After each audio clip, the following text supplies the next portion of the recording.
Welcome to this episode of Hardman Talks. I'm Larissa Adams from Hardman & Co, and I'm excited to be joined here by our guest today, Martin Brown, CEO of the business growth advisory firm Elephant's Child. Martin, thanks so much for joining us. Hello, Larissa. Very delighted to be with you. Thanks. So Elephant's Child has been doing some excellent work with UK-based SMEs, helping businesses grow, enhance their value, and accelerate their development. So just tell us a bit about why you started Elephant's Child and how the business was founded. Oh, that's a good question, Larissa. I don't think I've ever been asked this one before. So it was both planned and unplanned, actually. So the thing that I'd observed in my career, I was working in bigger corporate entities, are all the mistakes and failings that I thought I was seeing with those businesses as we went through. And always thinking to myself, if ever I was running the world and I was the big cheese, I'd like to do things a little bit differently.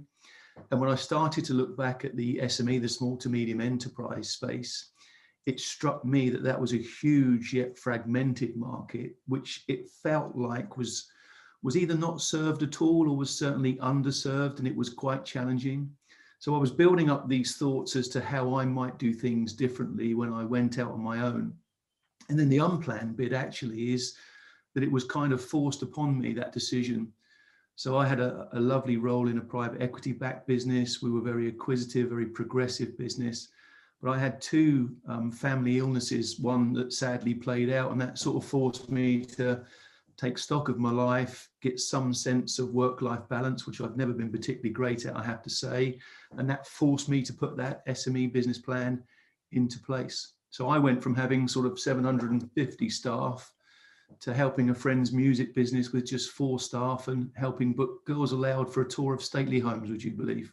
Thanks, Martin. So before Elephant's Child, you've had various senior and managerial roles in operations, but you've also come from an entrepreneurial background. So exactly how does that background help you when you're working with your corporate clients? And what experiences have you drawn on in the past to help your clients through tough economical stages of their business? Yeah, I think a critical benefit that we bring is pragmatism and resilience, actually. So a lot of what we do is provide clear thinking to business owners and business leaders that are often consumed in their business. So our ability to take that perspective, think about things very clearly with them, and break sometimes complex situations down into very simple and manageable chunks.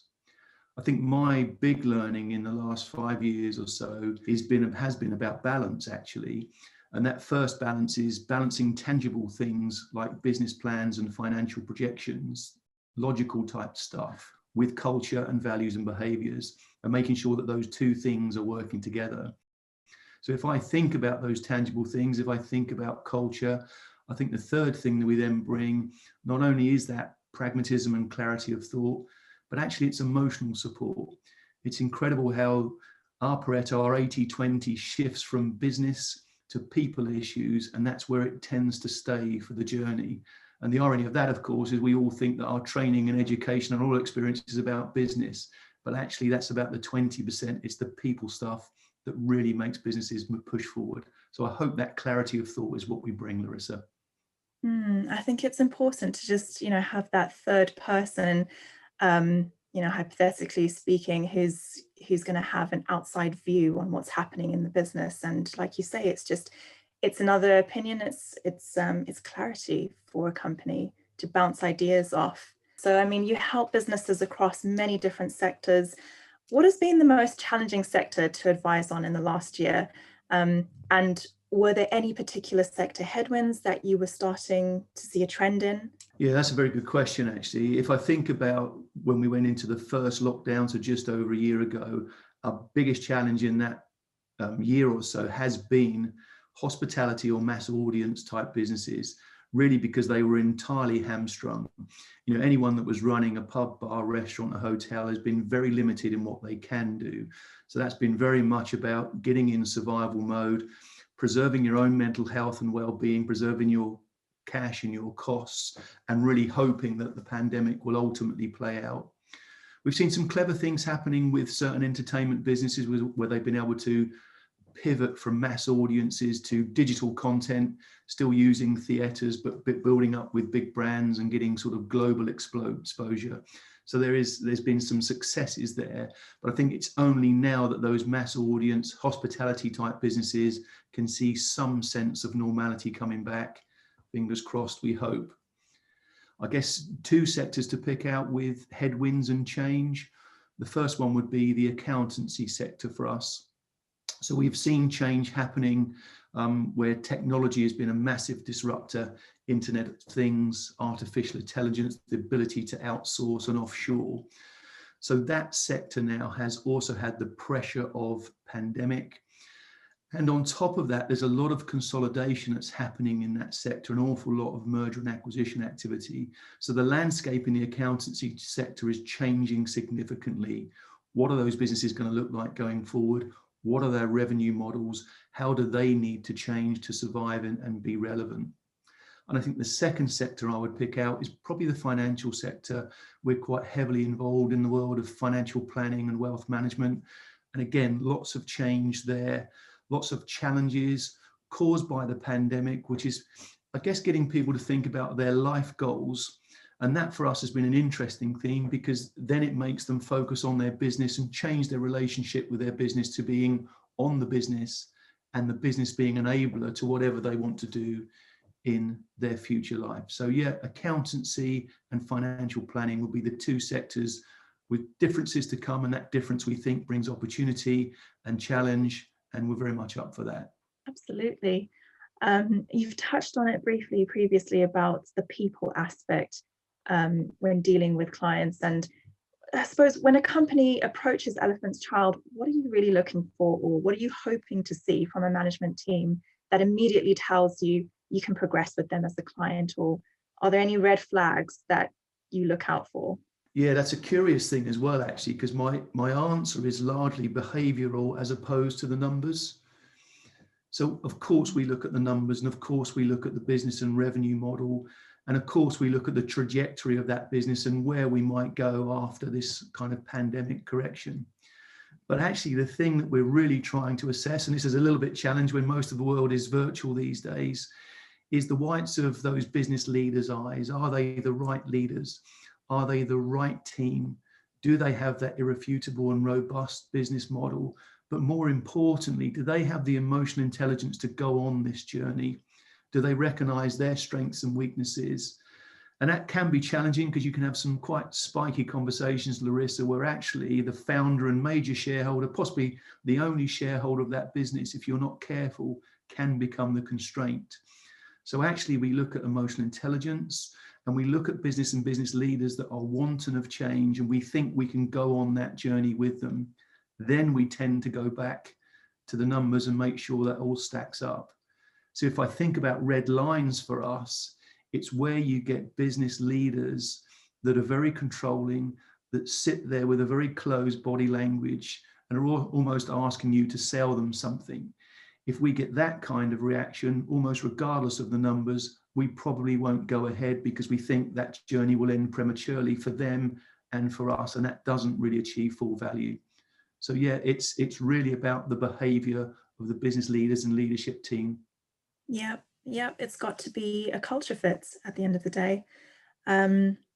Excellent. So you've advised on a few exits and acquisitions before. So can you share the importance of valuation and some of the key issues that have come up in this area? Yeah, I guess it's about curiosity. We have this funny name, Elephant's Child, and that's about an elephant with a satiable curiosity for information.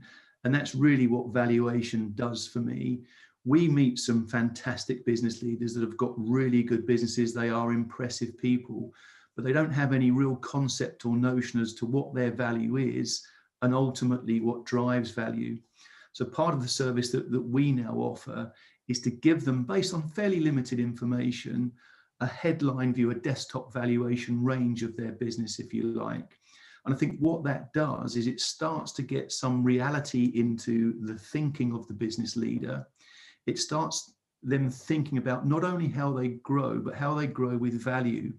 And that value will bring sustainability, but importantly for us, that value will bring options. There's always an option to grow, but there could also be an option for a full or partial exit, and that can take many forms: management buyouts, listing, trade sale, private equity, for example. So valuation for us in the SME world is absolutely critical. For us, it's about delivering those outcomes, but there's a big education piece for business owners along the way, because they're probably only going to run one business in their life, and actually they may not know what the art of the possible is. And when you start to use vehicle to flesh out all of the hard work and value that they've created over the years and the options at which they can crystallize it, then I think valuation becomes incredibly important. It is, however, tough in the SME space. Most organizations would tend to use proxies or comparables of much larger organizations and then kind of scale those back.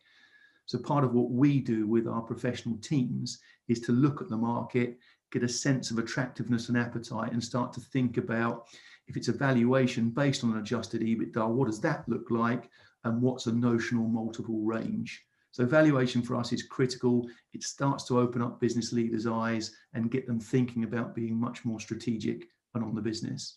Thanks, Martin. So you've mentioned pragmatism as a key value for Elephant's Child. So, that aside, so what's different about Elephant's Child to other advisory firms, and where do you think you add the most value to your clients? Yeah, we add value by delivering outcomes, actually, and we challenge ourselves to make sure that any given situation, be it a month-end board or a presentation, any interaction we have with our clients, we want to make sure that we leave that situation more positive than when we found it. Over time, of course, we want to see demonstrable growth. We want to see there's been a good return on investment, and that will be measured in numeric and purposeful outcomes. Where we're raising money and where we're helping businesses to exit, there is obviously a tangible measure. Have we achieved those things and at the right value? So I think the thing that really makes us different is we love achieving those outcomes. And that passion for us is probably the second core area where we like to make a difference. And that is making sure that business owners are enjoying that process. It can be very lonely. It can be very tough when you're running a business.